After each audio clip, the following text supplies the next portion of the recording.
My name is Nadia, and I was 31 years old when my mother told me, from a hospital waiting room 2 states away, that my sister needed her more than I did. I was the one in the hospital bed. I'd just been pulled from a car that had been struck at an intersection, my collarbone was fractured, and I had called my parents because I needed someone to come and sit with my newborn daughter while I was being treated. My mother's exact words were, "Your sister needs us more right now, Nadia. You've always been the one who handles things." I didn't argue. I thanked her, I hung up, and I asked a nurse to call my neighbor instead. But something shifted in me that afternoon. Not loudly. More like a door closing somewhere far back in a house you thought you knew. Because I had been wiring my parents $3,500 every single month for 6 years, for my father's heart medication, for his treatment plan, for the follow-up appointments my mother said the insurance wouldn't cover. And I had never once asked to see a receipt. What I found when I finally did ask, and who was in the room when it came out, is something I still think about every time I drive past that bank branch. I grew up in a house where the word responsible was used the way some families use beloved. It wasn't a compliment, exactly. It was more of an assignment. Nadia is the responsible one. Nadia will figure it out. Nadia doesn't need as much as your sister does. I heard that last sentence so many times growing up that by the time I was a teenager, I had stopped registering it as a slight. It was simply the weather of our household, the prevailing condition, neither questioned nor changed. My sister Renata is 3 years younger than me, and I want to be careful about how I describe her because this story is not really about Renata. She was not calculating in the way that the word villain implies. She was, more accurately, someone who had learned very early that if she expressed need loudly enough and often enough, the need would be met. And our parents had learned, just as early, that I would absorb whatever Renata couldn't carry. That was the arrangement. No one had ever written it down or said it plainly, but it was as binding as any contract I've ever signed. I left our hometown of Millhaven, a mid-sized city in the inland part of the state, when I was 22. I had a degree in supply chain logistics and a job offer from a regional distribution company that I had earned through 2 internships and a great deal of being the only person in the room willing to stay until the work was finished.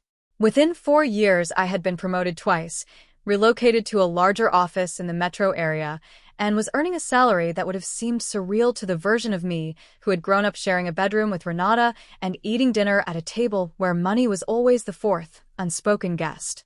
I was not extravagant with what I earned. I drove a sensible car. I rented an apartment that was comfortable but not showy. I wore good clothes, but I bought them on sale.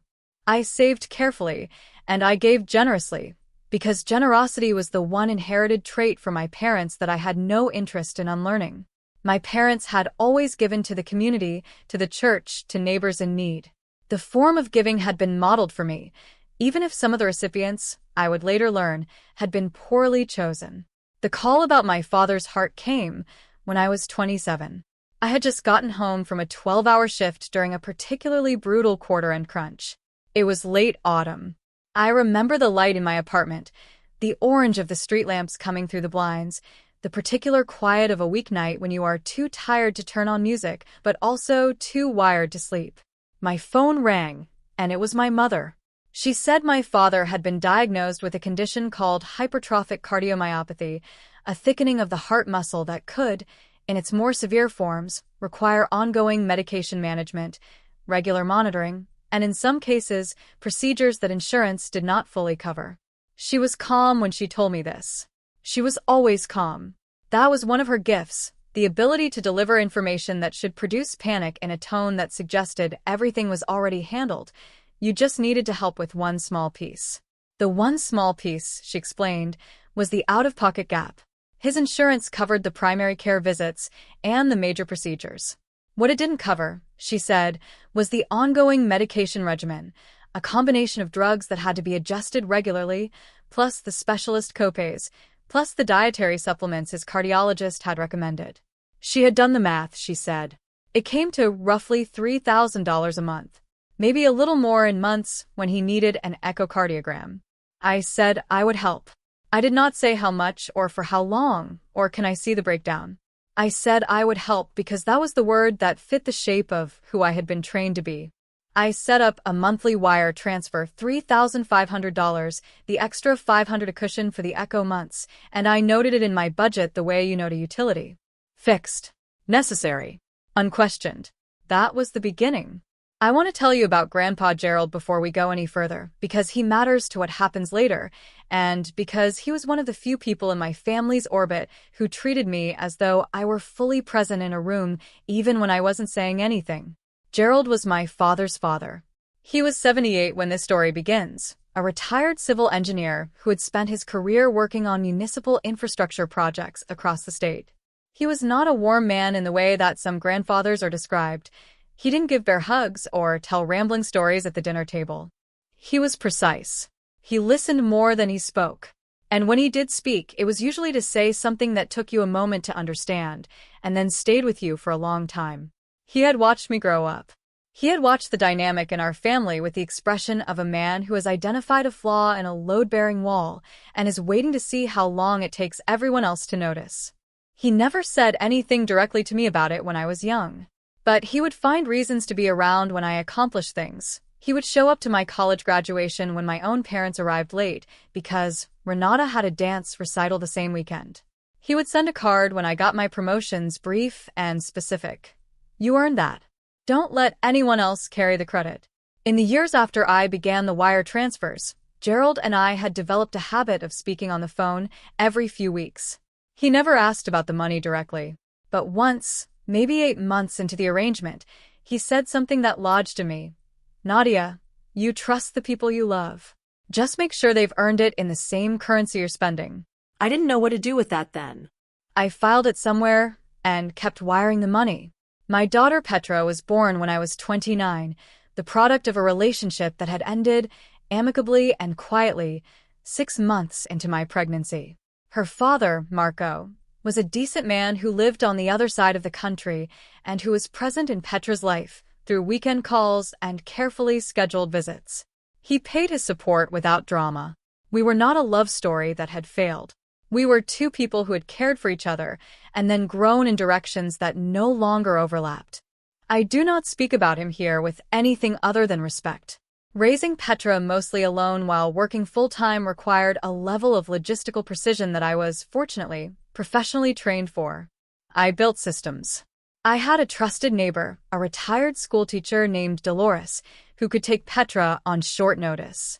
I had a daycare arrangement that I had researched exhaustively. I had a calendar that looked, to an outside observer, like a project management chart for a small corporation. And every month, quietly and without comment, $3,500 left my account and went to Millhaven. The first sign, looking back, was a photograph. Renata posted it on her social media page on a Thursday evening in the spring of my 4th year of payments. It was a picture of her and my parents on the deck of a cruise ship, one of the large ones, the kind with multiple pools and a formal dining room.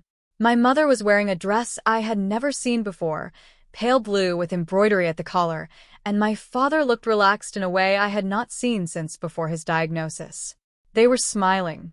The caption read, "Family time, long overdue." So grateful. I looked at it for a moment. I noted something tighten slightly in my chest. Then I told myself the story I had been telling myself for 4 years, that people with chronic health conditions deserved rest, that stress was genuinely dangerous for someone managing a heart condition, that my parents had probably saved carefully for this trip, that the medication and treatment were the fixed costs, and a vacation was something separate. I told myself that story, and I kept wiring the money. The second sign came 6 months later, when I called my father to ask whether we should revisit the amount now that Petra had started full-time daycare and my monthly expenses had increased. My father said, "Nadia, the medication hasn't gotten cheaper. You know how it is." His voice was the same voice it had always been when he wanted to communicate that a conversation was over. Measured. Final. Not unkind. Exactly, but not open to discussion. I said I understood. I kept wiring the money. The third sign came from Grandpa Gerald. He had been to visit my parents for a week in the summer, and when he called me afterward, there was a quality to his pauses that I had learned to read over the years. He asked me how I was doing. He asked about Petra. And then he said, almost as an aside, "Your father seemed well. Did the new car help his back?" He mentioned something about the seat adjustments. I said I didn't know about a new car. Gerald said he had assumed I knew, since I was the one who, and then he stopped himself, and the pause was long enough to have its own weight. He said, "Never mind. Tell Petra I said hello." I thought about that pause for a week. I turned it over the way you turn a stone over, without quite deciding to pick it up. But I didn't pull the records. Not yet. Because the fourth sign had not happened yet, and it was the one that broke something open in me that I couldn't close again. I was 31 when the accident happened. Petra was 14 months old. I had taken her to an early morning pediatric appointment, and we were on our way home in the light mid-morning traffic when a driver ran a red light and struck the driver's side of my car at approximately 40 miles per hour. The airbag deployed. The car was destroyed. I was conscious throughout. Petra, in her rear-facing seat, was physically unharmed, the safety engineering held, and the side that was struck was mine. I was taken by ambulance to the regional hospital. My collarbone was fractured in 2 places. I had bruising across my left side that the ER physician described as extensive, and I had a mild concussion that required observation. I was not in mortal danger, but I was also not in a position to care for a 14-month-old for the next several days. I called my mother from the hospital bed, with Petra sitting in a borrowed crib in the corner of my room, uncertain and fussing softly, because Dolores was visiting her daughter in another city and Marco was on the opposite coast. My mother answered on the second ring. I explained what had happened. I kept my voice even. I told her I was going to be fine, but that I needed someone to come and take Petra while I recovered. The drive was 4 hours. I said I would pay for the gas for a hotel if they needed it, whatever made it easier. There was a silence. And then my mother said, "Oh, Nadia, we're in the middle of something with Renata right now. She's having a really hard week. You know she's been struggling. Your father, and I really can't leave her alone right now. You understand. You've always been so capable." I said, "Mom, I have a fractured collarbone and a 14-month-old. She said, "I know, sweetheart. But Renata really needs us right now. You can call your neighbor, can't you? You always figure things out." I told her I would figure it out. I hung up, and in the quiet of that hospital room, with Petra watching me from the borrowed crib and the monitors making their small sounds, something in me went completely still. Not angry, not sad. Still. The way a room goes still when the last sound in it has finally finished echoing. I called Dolores's daughter, who was gracious enough to drive Dolores back that same afternoon. I arranged everything from a hospital bed with one functioning arm. I was discharged 2 days later. I managed. And then, for the first time in 6 years, I asked myself a question I had somehow avoided asking. What is my money actually paying for?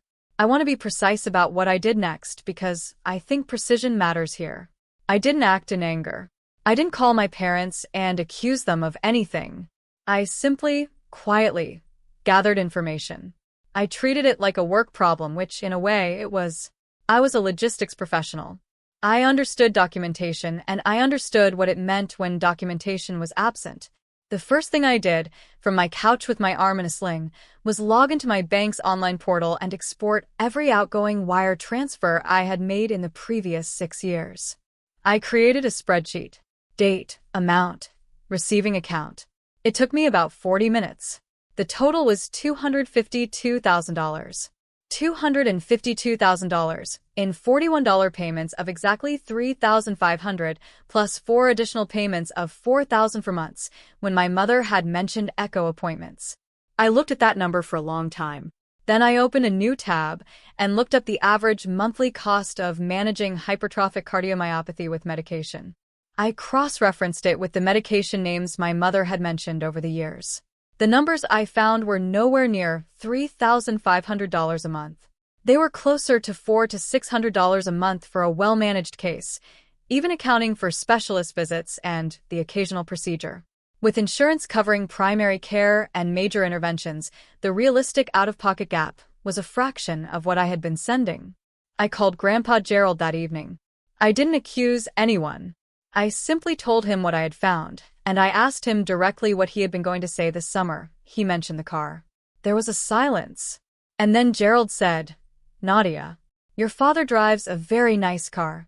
Your mother redid the kitchen 2 years ago. I didn't say anything because I thought you knew what you were contributing to. I assumed it was an arrangement you'd agreed to. I told him it was not an arrangement I had agreed to. Not in those terms. Gerald was quiet for another moment. And then he said, I have some documents I've been holding for a while. I think it's time you came to see me. What Gerald had were bank statements. Not my parents, he didn't have those. What he had were copies of several checks he had personally written to my father over the years for legitimate medical expenses, with notation on each one specifying the purpose. He had kept them because Gerald kept everything. It was the civil engineer in him, the instinct to document load-bearing decisions. And what those checks showed, cross-referenced with the dates of the procedures they were meant to cover, was that the major cardiac events had been paid for, by Gerald, by the insurance, by my father's own savings. The gap that my mother had described to me, the gap I had been filling for 6 years, was a gap she had defined. I sat in Gerald's kitchen. He lived in a retirement community about 90 minutes from me, in a clean, spare apartment full of blueprints and orderly bookshelves, and I read through everything he had. I didn't cry. Something in my jaw was very tight, and my hands were cold on the paper, but I didn't cry. Gerald made coffee. He sat across from me while I read, and when I looked up he said, I should have said something sooner. I thought you knew. I told him I understood why he hadn't. Families find ways to make their arrangements seem normal until they don't. He nodded. He said, What are you going to do? I said I didn't know yet, but I was going to stop the transfers. And I was going to talk to a banking attorney about my options regarding documentation. Gerald put his hand on the table between us, not touching my hand, just close to it, and said, Whatever you decide, I'll be there if you need a witness. That word, witness, stayed with me on the drive home.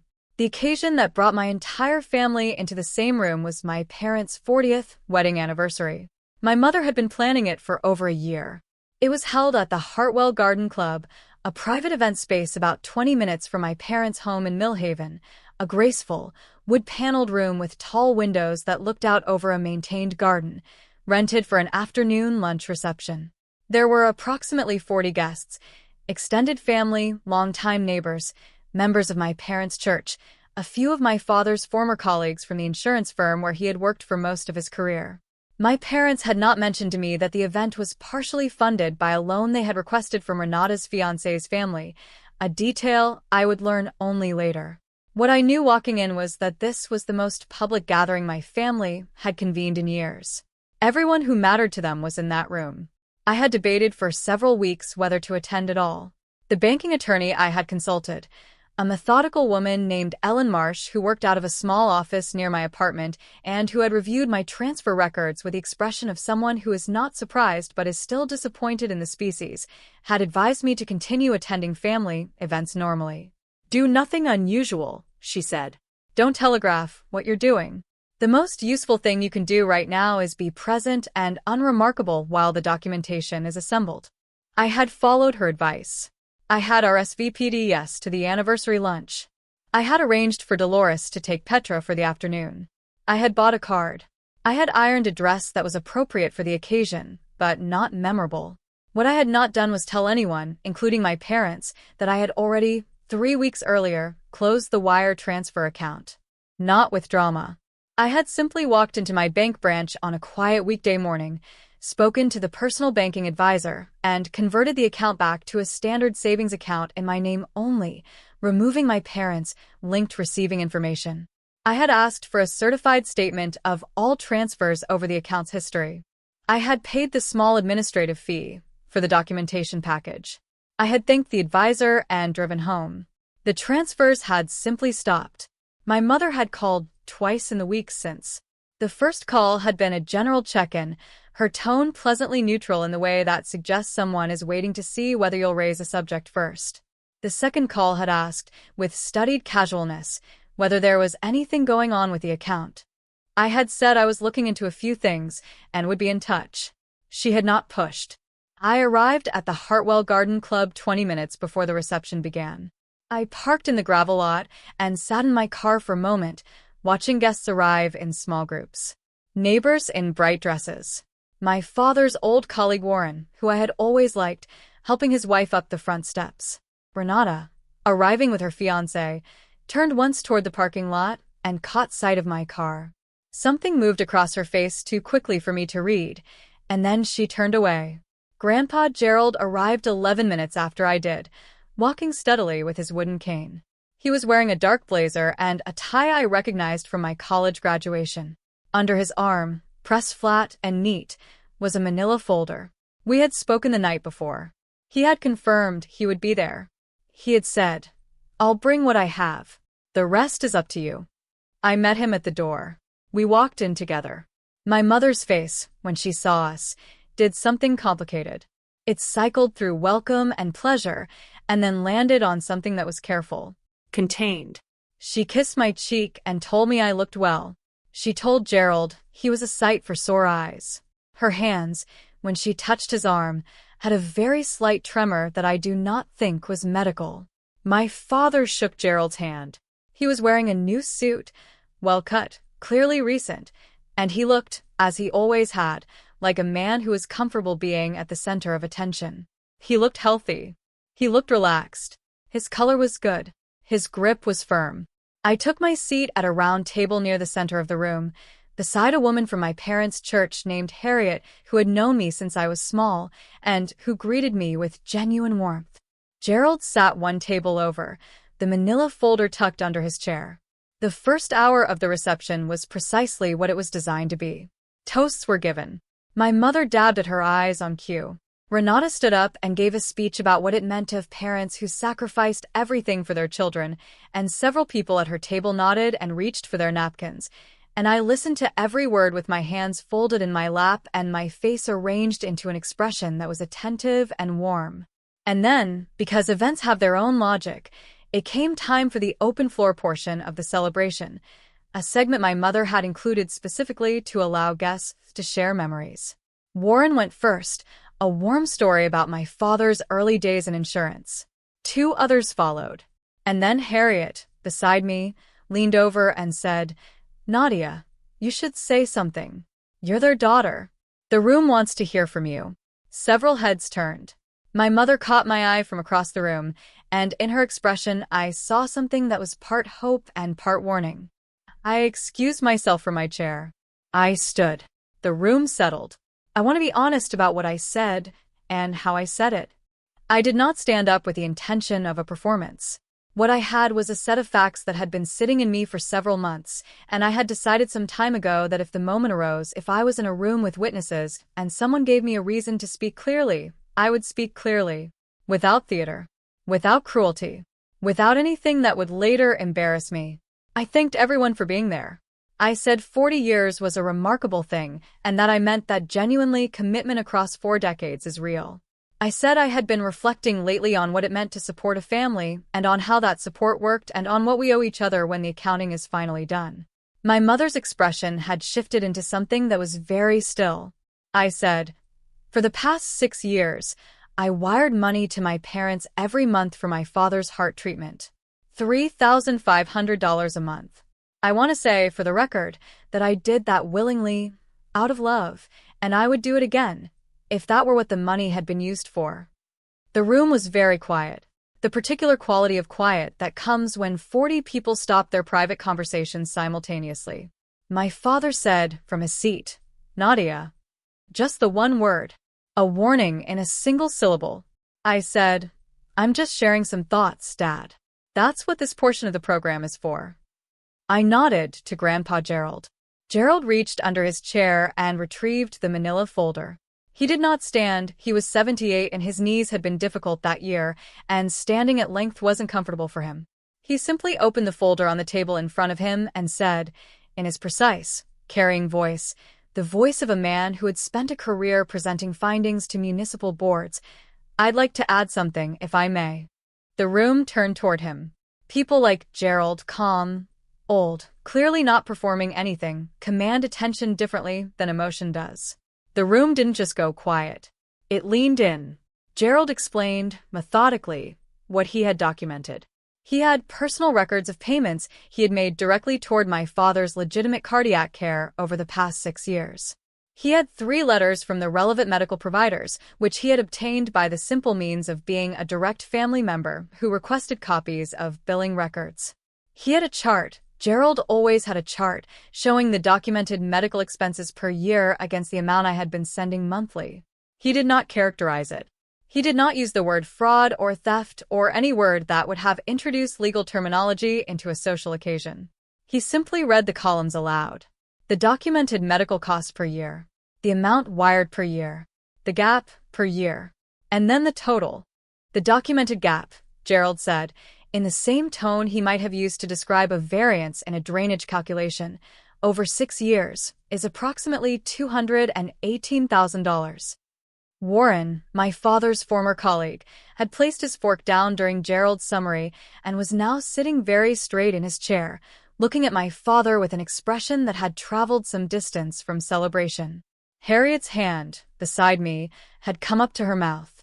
Renata had gone a color that was close to the color of the tablecloth, a kind of institutional beige. My mother was sitting with her back perfectly straight and her eyes on the centerpiece, which was a low arrangement of garden flowers, and her hands in her lap, and a stillness in her face that was different from composure. It was the stillness of someone who has no remaining move to make. My father said, "This isn't the place." Gerald said calmly, "You're right. It isn't. But Nadia asked me to bring the folder." I said, "Thank you, Grandpa." And then I sat down. I did not gloat. I did not look at my parents with any expression that was designed to communicate triumph. I smoothed the front of my dress. I picked up my water glass, and I took a sip. My hands were completely steady. The room did the rest. The remainder of the anniversary reception lasted approximately 25 more minutes. It did not end dramatically. There was no confrontation, no raised voices. People found reasons gradually to collect their coats. Warren came to find me before he left, pressed my hand briefly, and said something quiet that I will keep to myself. 2 of the church women who had known my mother for decades left without seeking her out for a goodbye, which, in the language of that community, was a statement. Renata cornered me briefly near the coat rack. Her fiancé was a few steps behind her with an expression suggesting he deeply wished he were elsewhere. She said, "You didn't have to do that here." I said, "I didn't plan it for here. The moment presented itself." She said, "Mom is devastated." I looked at her for a moment. I said, "She seemed calm." Renata opened her mouth and then closed it again, and her fiancé gently touched her elbow, and they left. Gerald found me outside by my car afterward. He handed me the folder. He said, "You did fine." I said I wasn't sure I'd done it right. He said, "There is no right. There's honest and there's quiet. You did both." In the days that followed, the calls began. My mother called the evening of the anniversary. I did not answer. She called the next morning. I did not answer. She called the following 3 evenings in a row, and on the 4th call I answered, because I had already spoken to Ellen by then and knew where I stood. My mother said, "Nadia, I think there's been a misunderstanding about how the finances worked." I said I didn't think there had been a misunderstanding. I said I had the transfer records and Gerald had the medical records, and together they told a complete story. She said, "Your father's care was expensive in ways that aren't always captured by official records. There were costs we managed privately." I said, "Mom, I'm not angry, but I also won't pretend the numbers say something they don't say." She said, "We're your parents." I said, "I know that." There was a long silence, and then she said, "What are you going to do?" I told her what I had already done. The wire account was closed.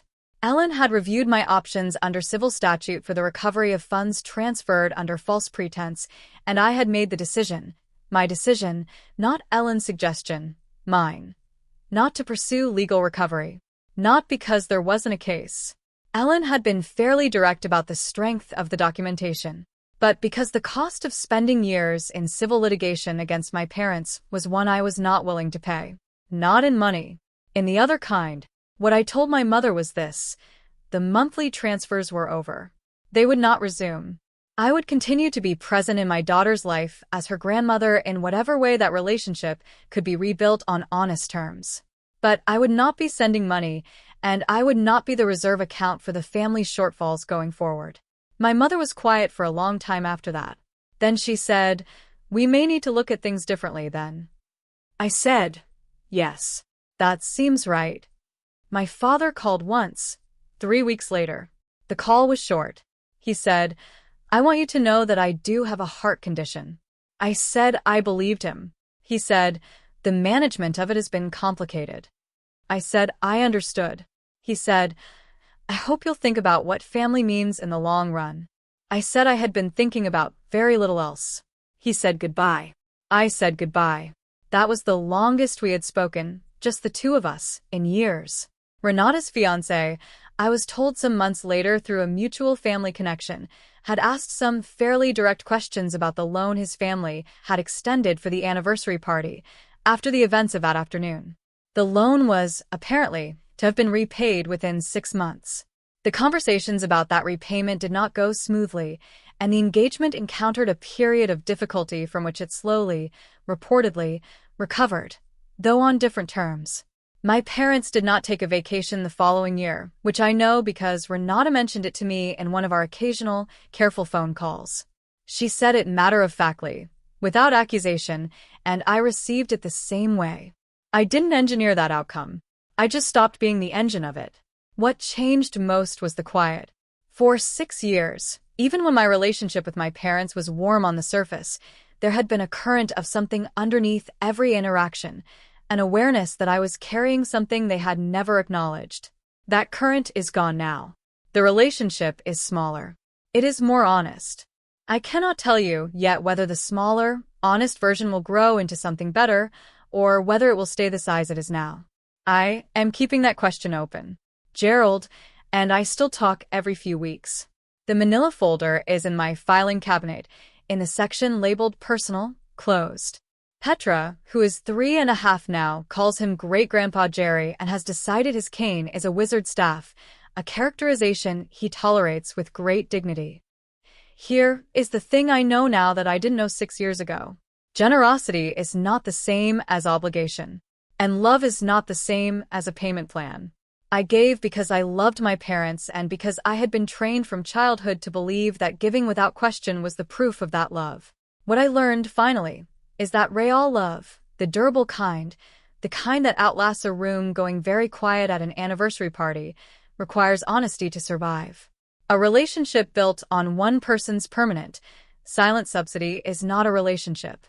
It is a ledger, and eventually ledgers get audited. I am not bitter. I want to say that plainly. I am not standing in the wreckage of my family wishing I could go back. I am standing in a life I built, with a daughter who is healthy and curious and growing, and a grandfather who sits across from me at a kitchen table and tells me the truth, and a savings account that is growing instead of draining, and a very clear understanding of what I am willing to give and why.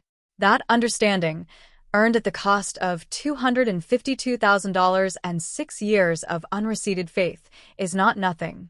It might, in the long run, be everything. That's my story. A spreadsheet, a manila folder, and a room full of people who finally heard the same number I'd been living with for years. Here's what I want to ask you. Have you ever been the person in your family who just handles things, the one who absorbs the shortfall, covers the gap, and never asks for a receipt? Did you stay quiet because you loved them, or because you didn't yet know the difference between love and obligation? Drop your answer in the comments because I think more of you have been in this chair than anyone talks about. Drop a comment, hit subscribe, and I'll see you in the next one.